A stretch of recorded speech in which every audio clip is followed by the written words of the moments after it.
Please note that this content is for adults only. Viewer discretion advised. If you haven't yet, hit the subscribe, like, and share.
So we got to know you a little bit from the Ronald Anthony Burgos-Aviles trial. We saw you on the stand, and everybody recognized you're a Grizzly. Would you say you're a Grizzly? 100%. Okay, so everyone, welcome to Detective Reyes. Am I saying it right? Did I roll my R's enough? Detective Reyes. Perfect. Reyes. Reyes. Welcome to Grizzly True Crime. Thank you. Thanks for having us. And could you tell us a little bit about yourself and your career, especially because there will be new viewers who don't have a clue, you know, who you are or where you're from and what you're up to? Yeah, I'm not a native of Laredo, so I'm from the coastal Bend area. So I'm from Corpus Christi, Texas. Born, raised, went to high school, graduated, and then I played college baseball for 4 years. And back then, Laredo had a well-established college team, a junior college team. So I took an offer here, and 33 years later, I'm stuck here. I'm still here. So after college, I knew I always wanted to work as a peace officer, as a cop. They were hiring, and I applied. And like I said, 33 years later. So it's been a fun ride. A lot of experience. Yes. Yes. And how many interrogations would you say that you've conducted in your career? Well, that's kind of a tricky question, because now interrogations, remember, those are when someone is detained, and then you have the interviews. Those are when you bring someone in and you don't advise them of their rights. And so we kind of do both, right? We like to do the interviews more. As long as they don't hear the word detention or the right to an attorney, they're more likely to talk. The best way I guess I can compare it is, let's say we average 150 cases a year. Most of those are going to require some sort of interview or interrogation. And let's be generous and say half, right? 70 cases require interviews and interrogation. Multiply times 33. I don't that's a lot. But it's just a job. Yeah, 2,000 something maybe. Yeah, a lot of interrogations and interviews. Yes. And does it always surprise you which cases become high profile and which ones don't, or not? No, I mean, we kind of know who's who, and we have an idea which ones are going to maybe go viral, and some that are going to make the headlines. So we kind of have an idea. This case, obviously, we knew, and then there was a case before this involving another Border Patrol agent, so we knew this one was gonna take off. So we've been here. Most of us have been here over 20 years, so we know who's who in the town, and so we have an idea which cases are gonna. And now with the social media coverage, I'm sure it's even more now, right? Because I mean, there's so many people like the Grizzlies from all over the world watching the trials and watching you guys take the stand. Does it ever make you nervous, or don't you think about the cameras? No, I mean, once you get up there and once you start talking, you kind of forget about the cameras. And I'm sure, you're a little anxious. Even after 30 years, most people might be a little anxious because, I mean, we're all in it for the same goal, right? We don't want to make mistakes, and we're all in it to put the right man behind bars. And but once you start talking, or once you start to approach the bench, it all goes away, and it's just business as usual. So, and the only way to get rid of the nerves is to testify. So the more you testify, the easier it gets. Yeah, wouldn't say you look nervous at all. You look very confident, and everyone was like, he is definitely a Grizzly. So how many trials would you say you've testified at so far? Many. I mean, I really don't like to talk about myself or my caseloads, but after 33 years, you can just imagine. I mean, I don't know, we close to the hundreds maybe, because I've testified at the state level, district courts, and then I was assigned to the bureau, right, to the FBI for about 7 years, and I was given federal authority to work high intensity drug trafficking areas, which is narcotics. So I testified in federal courts as well, and those were long-term cases. I think that early in my career, when I worked with the bureau, that gave me a little more confidence to testify later with some of these intricate murder cases, right? So it's when we're on the federal cases, or testifying on the federal cases, you'd be on the stand 2 or 3 days at times, especially if you were the lead. So I think that's where I got a lot of my confidence as far as testifying. And do you like testifying at trials, or is that one of, like, what's actually the least favorite part of your job? The paperwork. It's always fun to go out and look for the bad guy, or look for the the one responsible. But after that, the documentation starts. So you go 2 days of you're running and gunning, and you're looking for a particular person, and then you can sit down for another 3 days documenting and putting the reports together and applications. And so I would say probably the writing. It's ironic though, because that is like 80% of our work is writing, typing, documenting. Man. So yeah, at this stage of my career, it kind of it kind of varies. I can come for a couple of weeks and let's go, let's write, and then I'll hit a wall, and I'll slow down a little bit. But yeah, like 80% of detective CID work is actually writing and documenting, because if you don't document, it didn't happen. So now, what does your daily life as a Laredo PD detective look like? I'm sure for everybody it's a little slightly different, but you come yours. in and yeah, mine as well. Usually I think working out has been a big part of helping me, kind of relax a little and decompress.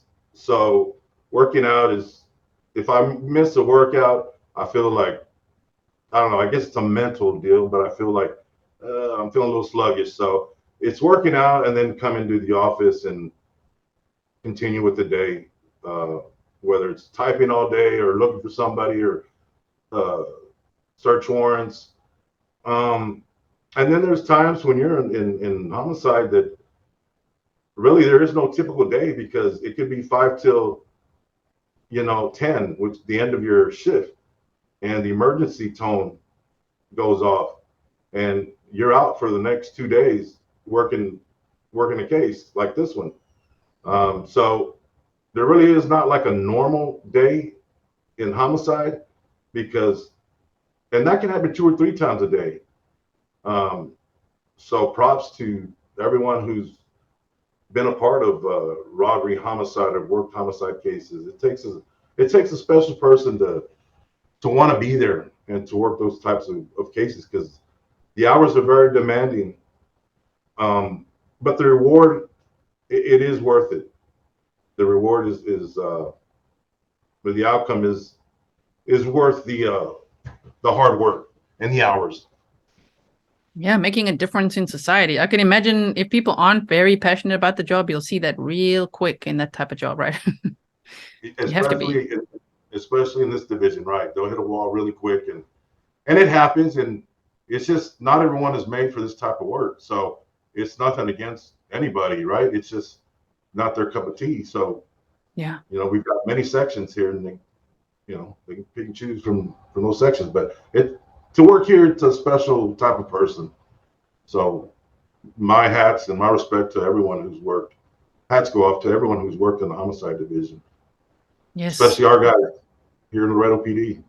They're so good. We were also impressed just from the little bit we saw. Compared to other cases we've seen, there's some really good cops out there, but Laredo, really good. They're definitely. During this case, I was lucky. We were lucky that we had the team that we did, because we had been together probably for about 10 years. And then Detective Garcia, I think, they had maybe 2 years when this case, 1 year when he got this case. So, but he knew he could count on us. And we knew, he'd be able to lead the ship, right? And he did a great job, outstanding job.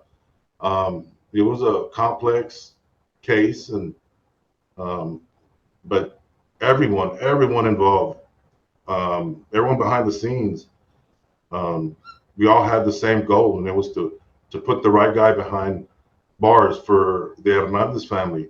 So there was no issues with people working late, working 2 days, going home and sleeping a few hours, coming back. There was no issues ever. So I was, like I said, I was lucky to be a part of that team. And I don't think that I've ever worked with a team so close and so, I guess, connected. We all knew what each other's moves were going to be. We didn't have to talk to each other. We already knew, hey, I'm going to go down to the hospital. You head to the crime scene. So it was a great team during that era. So amazing. Yes. And all respect to all of you. I hope you'll send them all lots of love from all of us.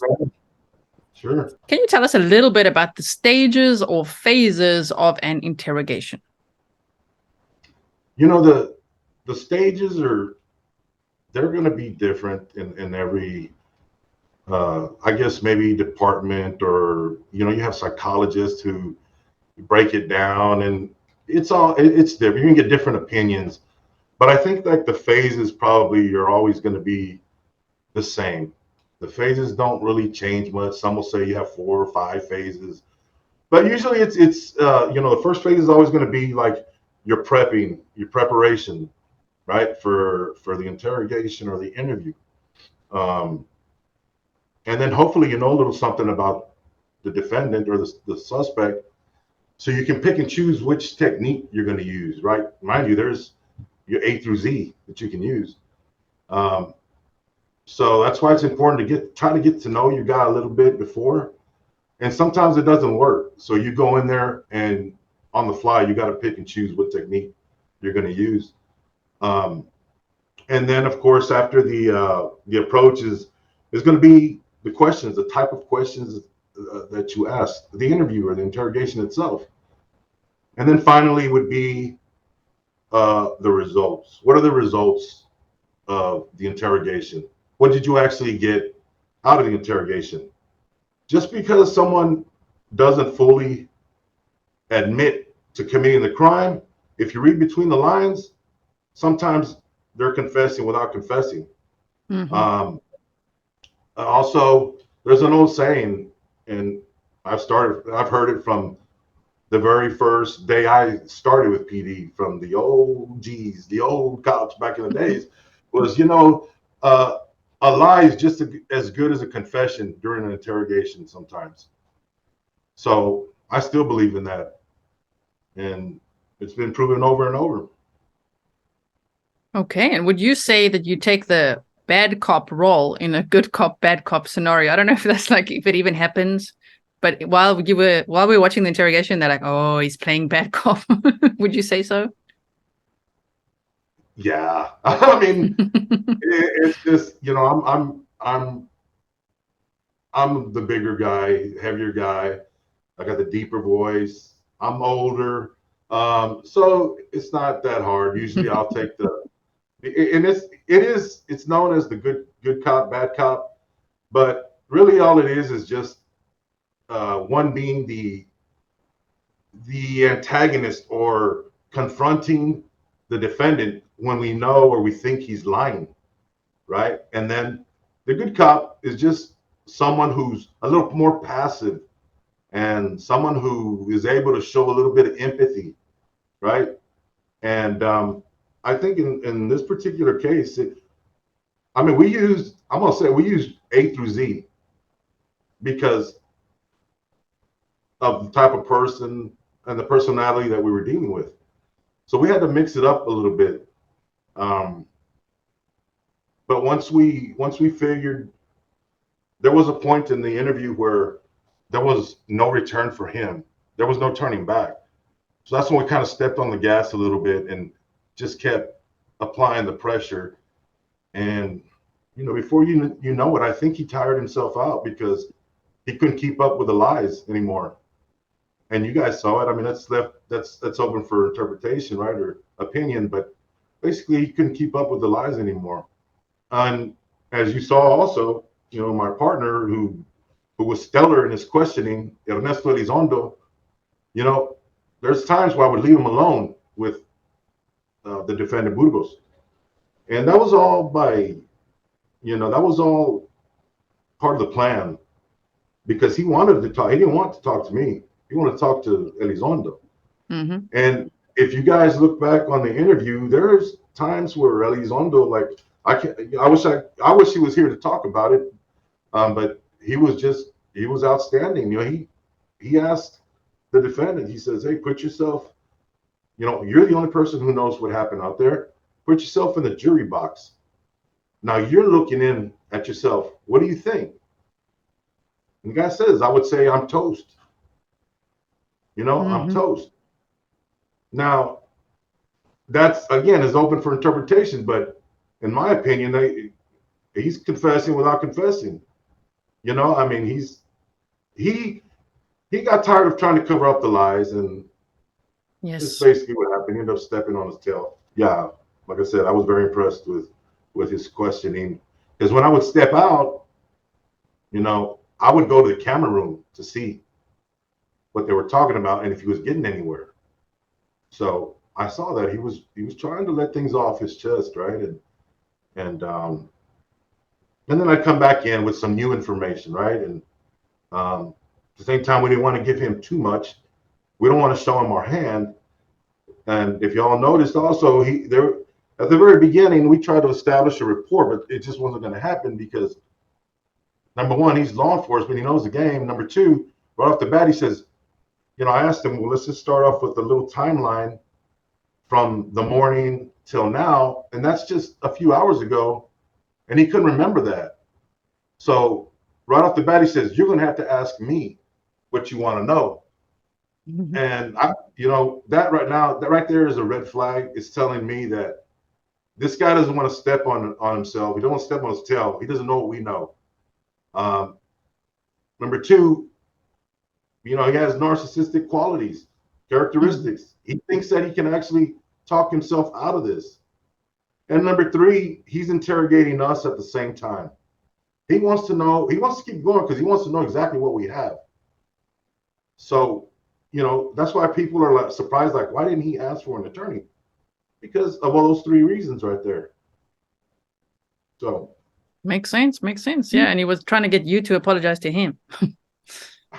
Yeah. Like, wow, So flip the script. flip the script. Yeah. So it's it's the job, and we know nothing's personal, and it's the same goal, and we got to swallow our pride sometimes. Or, the way he talks or whatever. It's fine. We're in it for the same goal, and it's to get him to keep talking and to eventually say things that he didn't even realize he was saying. So when you conducted the interrogation of Mr. Burgos-Aviles, you had very little information about the case because obviously we were all watching it 5 years later. But at the time, on the day, you had very little information to go on. So how did you go about getting as much information as possible from a defendant in this case like this when you have so little? Yeah. So we kind of went in not blind, but with very little information, as you said.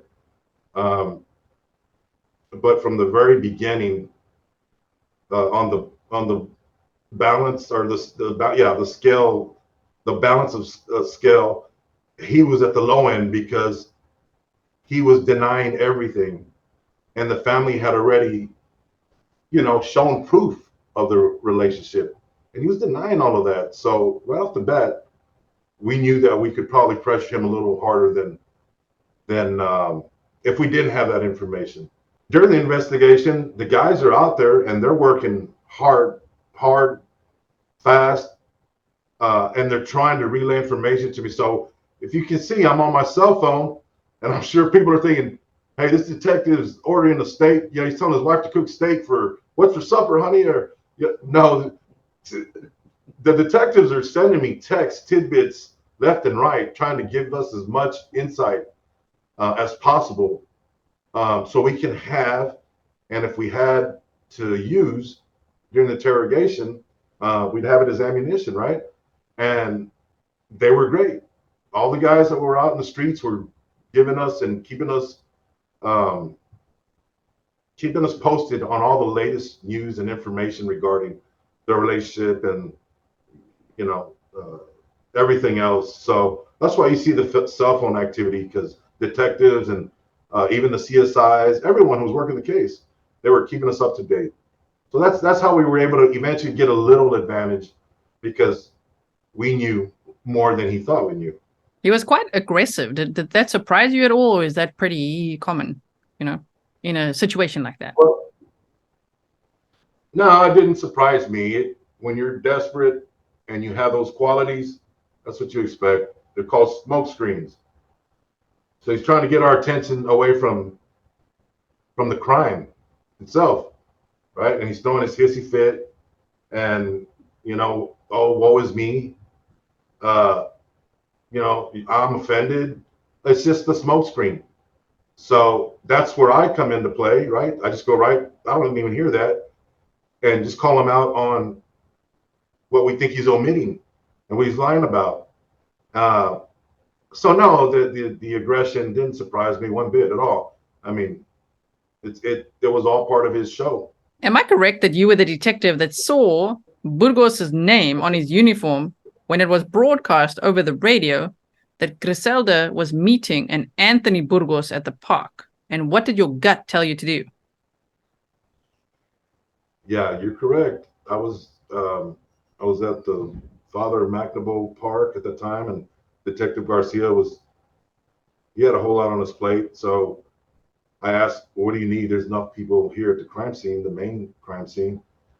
So he had asked, "Hey, can you go help find the victim's car?" And so I walked over there, and sure enough, I see him walking towards me. And shortly after is when the radio transmission goes off, advising, what we all know now, that she was going to meet Anthony Burgos, a Border Patrol agent. So it's kind of like in the movies where things start to come at you at warp speed. It's like fitting the pieces of the puzzle. And that really did happen. It just, me seeing him at the crime scene, and then me asking him, "Why are you here now?" And then this comes. It was just, your body has a funny way of slowing things down for you, though, so you can understand. But yeah, so immediately it was okay. Now let's go. And so a little higher alert, and we need to just disarm this guy because he is suspect number one at that point in time. So yeah, different emotions, but the main thing was it was like an aha moment. No wonder he's here now. No wonder he's asking all these questions. Yeah, it was a crazy moment. Do you think that that was really the crime that he thought he's going to get away with? Or do you think the other Border Patrol agents that were in the area kind of messed up his plan? Because it seemed like a really dumb plan. It seemed like he got interrupted in some way, but maybe that was his plan. I don't know. It's hard. My opinion is I think that they kind of spoiled his plan, and he stopped there, and then while he was there formulated the second plan, you know what, well, I've got two alibis here, let me just call it in, right? So I think he was going to go back and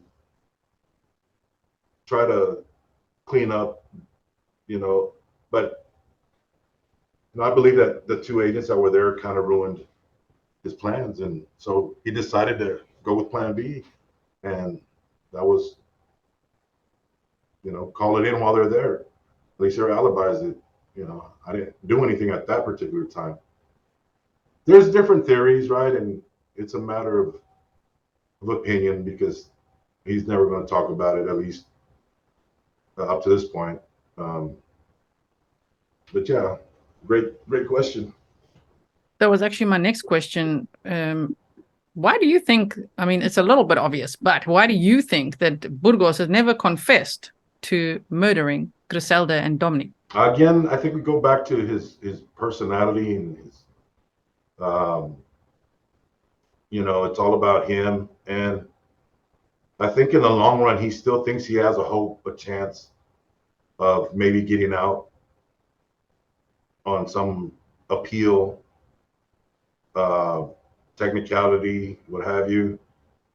And I think that's the main reason is, he's not going to give it up because he still believes that one day he's gonna get out. And if he confesses, well, that's not going to happen, right? So he's still holding out on hope. And how do you feel about the sentence that he received? Well, I guess I can tell you this, and maybe you guys can read between the line. This case, in my opinion, was the epitome of a capital murder death penalty case. And once we get the verdict, it's out of our hands. And the jury made their decision, and I respect it 100%. But like I said, this is the epitome of a death penalty case. So I guess maybe you guys can read between the lines on my feelings. But at the end of the day, he's put away, and he's not going to hurt anybody in society. This is the kind of guy that you pray your daughters never come home with, or that anybody in your family starts a relationship with. That's true life boogeyman. Someone who can do something like that. So that's why these, podcasts and your shows are neat, because you educate the people, you educate your viewers that evil does lurk, right? It roams the earth, and different shapes, sizes, whatever, but it does exist. So while you were extremely professional on the witness stand, my community instantly identified you as a grizzly based on, for instance, the subtle snark, right? We say snark towards some of the questions the defense was asking you.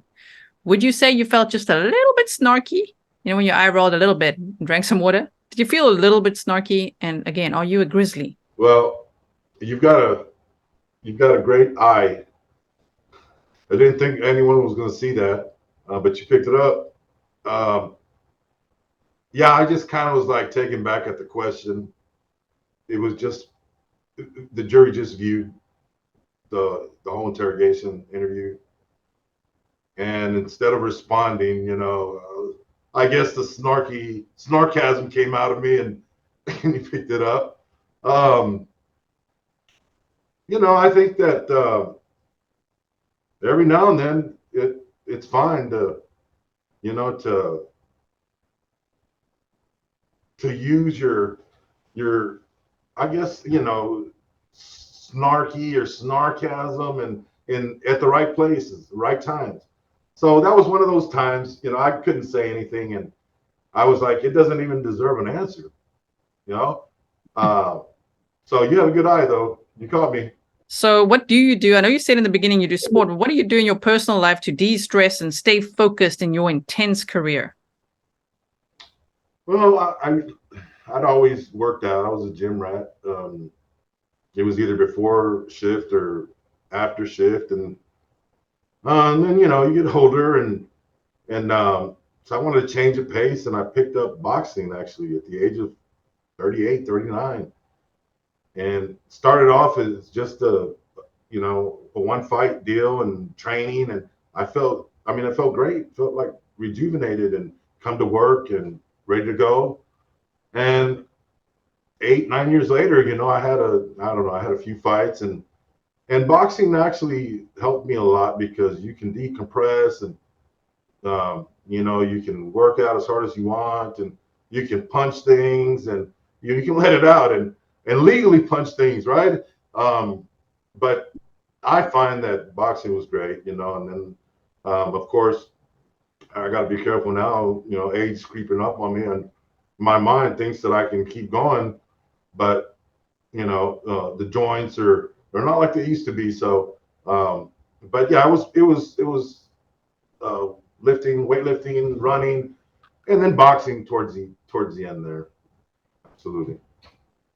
Okay, and final question. Do you have any message for me and the Grizzlies? Well, for you, Gisela, thank you for your support.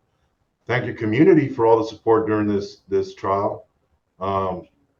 I think you were probably the most viewed live stream, and I know you have a whole bunch of fans or new fans from Laredo, and they can't wait till the next case. And what I like is that you don't interrupt when the judge is talking or the prosecutors are talking. You let them finish, right, so the people can hear.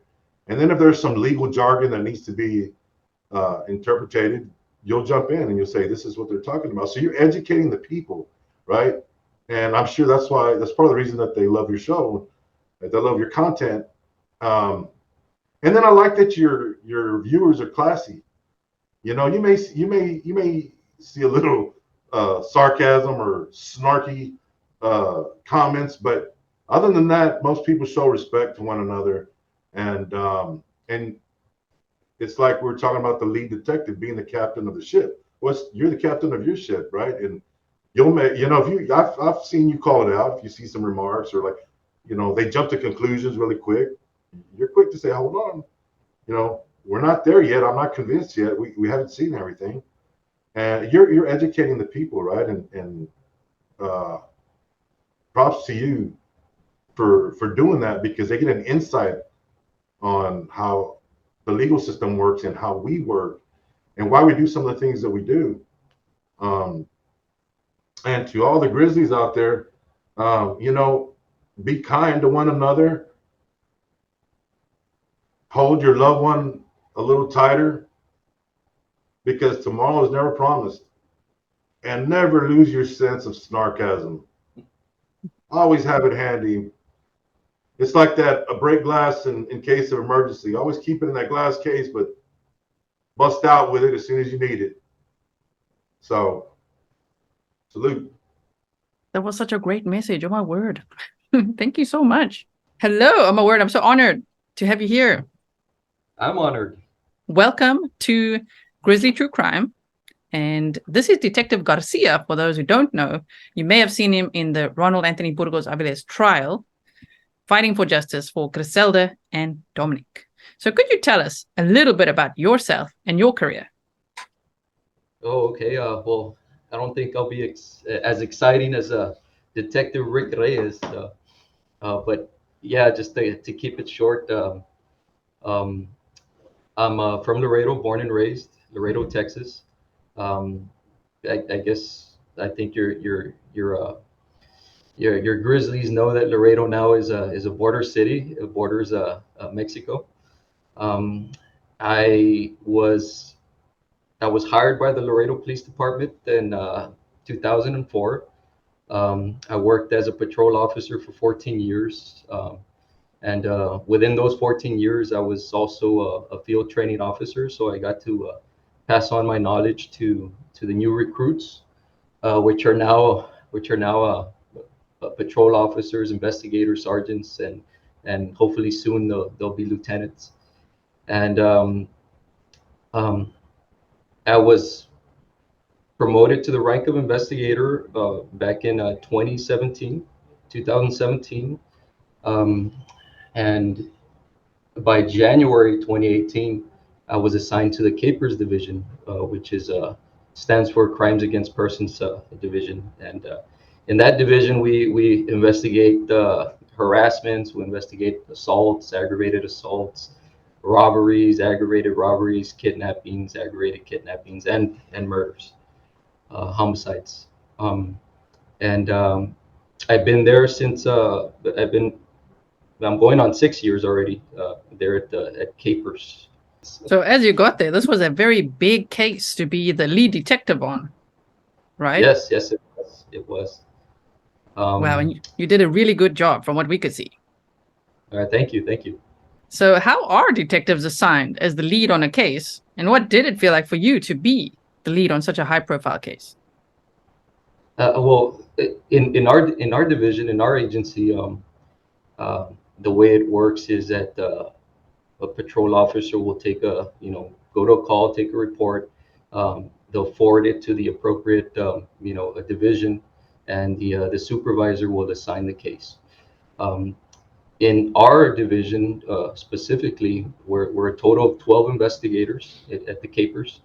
We're divided into groups of six, morning crew and an afternoon shift. So if a murder comes in during our shift, it's usually on a rotation basis. But ultimately, the immediate supervisor, our supervisor, is the one that assigns who is going to lead the investigation on the murder. But our group, is filled with motivated investigators. So there's a bunch of investigators that are self-initiated into the cases. So. Okay, and are you part of the morning crew or the later crew? Like, are you a morning person or an evening type person? Oh yeah, well we rotate. So every 2 months we'll change shifts. So me personally, I like the afternoon shift. I don't like the morning shift. I don't like waking up too early. Right. Oh man. And were you surprised by how long this case took to get to the trial? Surprised? No, not really surprised. I guess I could describe it as more. I was anxious. I wanted to get to the trial. I mean, more for the family. Surprised? No, because I mean, in these types of cases, I know that there's always hearings that go on. There's always motions and counter motions and a bunch of court stuff that happens. And we also had the COVID pandemic, that slowed things down. And I know that here I think in the Webb County, the court dockets are pretty full. So no, I wasn't surprised, but more anxious for the family to get justice as quick as possible. Yes, and for instance, that video compilation that you had presented, was that already ready from way back? Like what point was that complete and now you're just waiting for the trial? You know what I mean? Or are you always adding to it until it's trial time? No, well, yeah. I mean, I guess the way it worked was at the very beginning with our investigators. I mean, you know, I had a whole group of investigators at my disposal, and they were real great help. Um, they they they did the grunt work. They went out there and they searched for video. So I think at the beginning we already had that piece of uh, of information, which was the drawbridge camera photo that gave us a time and even a direction of where the truck was going, where Burgos' marked unit was going. And we also had video from his neighbor's house. So that was real great because we could work with that. We just followed the trail. They sort of like frog jumped from each other to businesses.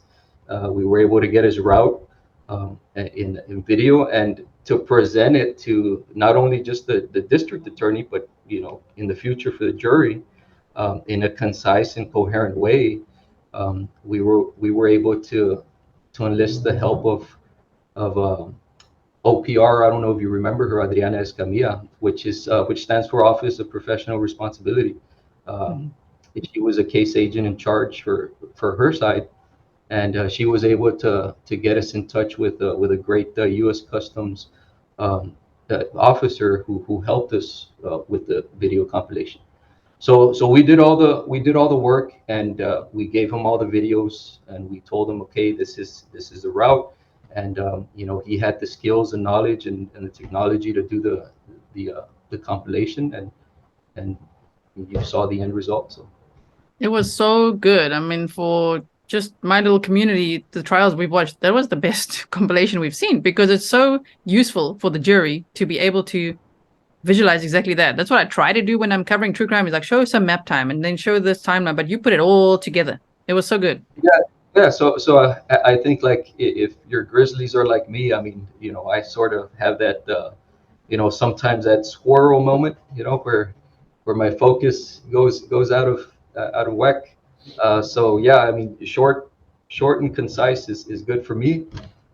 If in my investigations when I'm talking to people, if they could just tell it to me just the way it is, no what do you call it? No added. Yeah, no added stuff. No That'd be fluff. best. There you go. No fluff. I mean, just give it to me straight. Bullet and points, that's maps. how I like to approach my communications with people. Also, I like just to be straight with them and not give them any fluff. So it was really, really well done. So well done to you and your team for that. Please tell them all. We're all very impressed. Yes, thank you, and it was a collaborative effort. So what do you think is the most compelling evidence that you had in this case to prove that Burgos committed this crime? Yes, well, I guess as your Grizzly community has saw during the trial that there was a mountain of evidence against Burgos, and that's the way law enforcement really likes to work. It's not just one piece of one piece. It's the totality of the circumstances, right? But I guess just to answer your question, to me, it would be the blood evidence in his marked uh, unit, in his marked truck. Um, Specifically Dominic's blood that we found. Because I think he could have maybe tried to explain away Griselda's blood in his unit because he was tampering with stuff before we got there. Um, and he could explain that away. He could maybe even explain the phones away, right? I found these, and I kept them, for you guys. I mean, he could have done that, but what he couldn't have done was explain Dominic's blood, because you remember once I got there, he never mentioned to me whether he found another body, he was close to another body. He never mentioned to me that he found a child deceased, a bloody child. He never mentioned that. So I think Dominic, Dominic's blood was the one piece of evidence that I guess would convince me, in my opinion, that there's no doubt that he did the murders. Did you feel like justice was served on, like, Burgos was sent to prison on the same day that it was Dominic's birthday? That was quite interesting. Yes, that's very poetic. I mean, just a bunch of little things that we learned. Even how the district attorney presented his case. You know, Dominic, when he said, Dominic, tag, you're it. I really like that. Dominic and Grizelda really are the ones that caught their killer. And yeah, for him to go away, on Dominic's birthday is very poetic. Is there any evidence or data that you wish you had found during your investigation that still bugs you today? Yeah, I guess so. I mean, there's a lot of things that bug me about the cases that I work. That you always want to do the best you can, and you always want to find all the pieces to the puzzle. You always want to find all the pieces to the puzzle. And in this case, again, it was a mountain of evidence against Burgos. But yeah, I would have loved to have figured out, and hopefully one day, I can figure out what poison he injected into baby Dominic. Also the way he murdered baby Dominic and Grizelda. I mean, there was bound to be some blood transfer on his clothing, and we know from the neighbor's camera at his home that he didn't show up with a uniform. So I would have loved to find the bloody clothing, and the proverbial smoking gun, right? In this case, the bloody knife, and also a confession. I mean, I think Burgos in a dark situation could have shed a lot of light in him.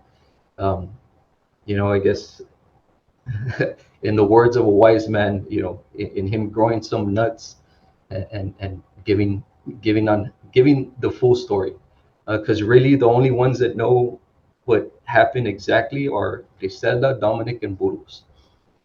And Griselda and Dominic are somewhere better. Also, a question that everyone had: was he issued a knife, or do you think he would have bought a knife? Because it would obviously, with the injuries were sharp force injuries. So would he have had it? Like, was that missing as part of his uniform or no? Yes, we spoke to some Border Patrol agents, as part of our investigation, and I don't really think that there was an issued knife for their department, but most of the agents said that, hey, we do carry knives because it's a tool, and a knife is a tool. It's a weapon when it's turned into a weapon in the hands of people, but it was originally made for being a tool.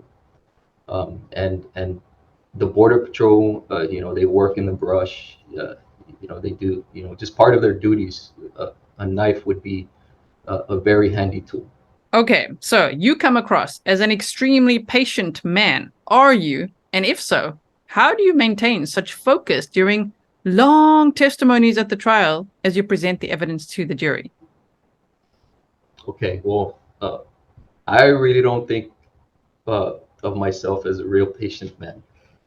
I think my temperament is the exact opposite, but it manifests itself in a different way, physically at least.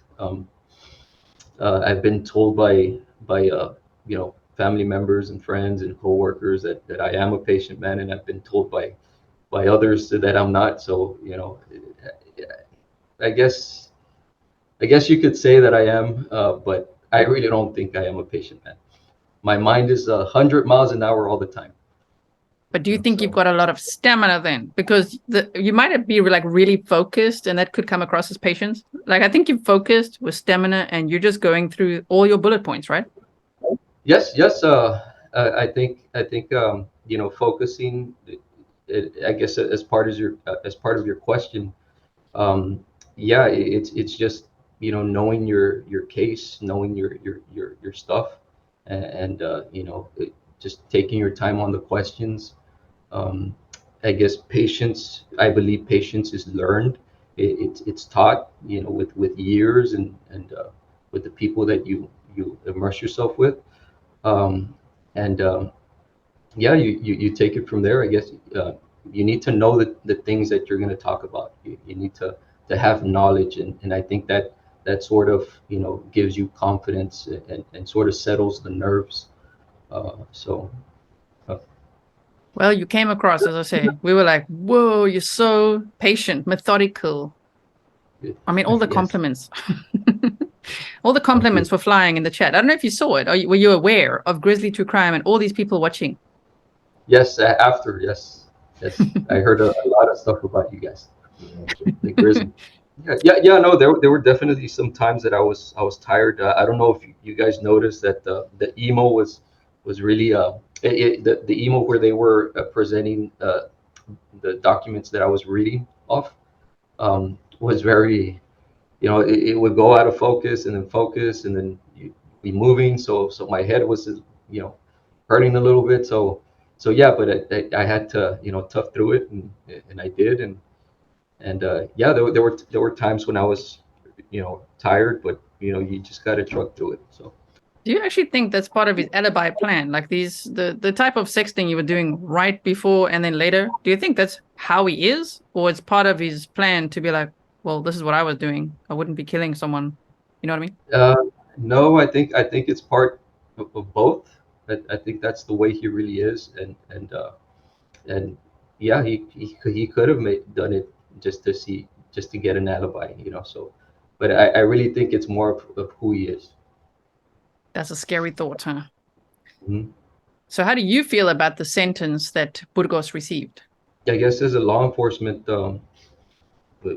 investigator, I was happy with just getting the conviction, uh, getting the verdict of guilty, and the sentencing part was done by the jury, and I have to respect what the jury decided. But I guess to answer your question, yeah, I was disappointed, only because I know that that's what I know that the family wanted a different verdict on that. So, um, but other than that, I think sort of relieved that finally he gets to go where he needs to be. Yes. And I still personally think maybe it's going to be worse for him there. Mhm. LWAP might be like a lot worse. He's not isolated with all these, privileges. He's Mhm. got some privileges there, they say, but I mean, he's going to meet some interesting people there. Yes, Okay, definitely. two more questions. What motivates you? Like when you're investigating and there's long hours and you work very hard, what motivates you? In my job, what motivates me is my faith, my family, and the victims. I mean, especially in the job that I do, and in these types of cases, I mean, our victims don't really have an audible voice, and we're there to speak for them. Also, the victims' families, the ones that get left behind, um, they motivate me. I mean, the justice that is required, in these types of cases, that motivates me. Some good motivation. And what's next for you? Like, is there another trial that you're going to, I mean, I know that you guys, there's going to be trials and lots of investigations, but in general, what's next for you? So yeah, I have a trial coming up, and I also have tons of cases to work on, to catch up on. And at least for me, what's next for me, I'm hoping to pass a test and promote to sergeant pretty soon. I feel like I'm ready to take on that leadership role, and you know, hopefully that goes well, God willing. So, We'll all be rooting for you all right, thank you. from all over the world. What test is it? Is it like a written test or is Yeah, it all yeah, it's a kinds? written. No, it's a Okay. it's a written test. Well, I hope you'll let me know when you get promoted. It's got to happen. Awesome. I will. Well, I will. thank you so much. And anything you want to say to the Grizzlies? Well, no, just I guess yeah. Thanks for the support. Really appreciate it. And just stay cool, calm, and collected with anything that you do.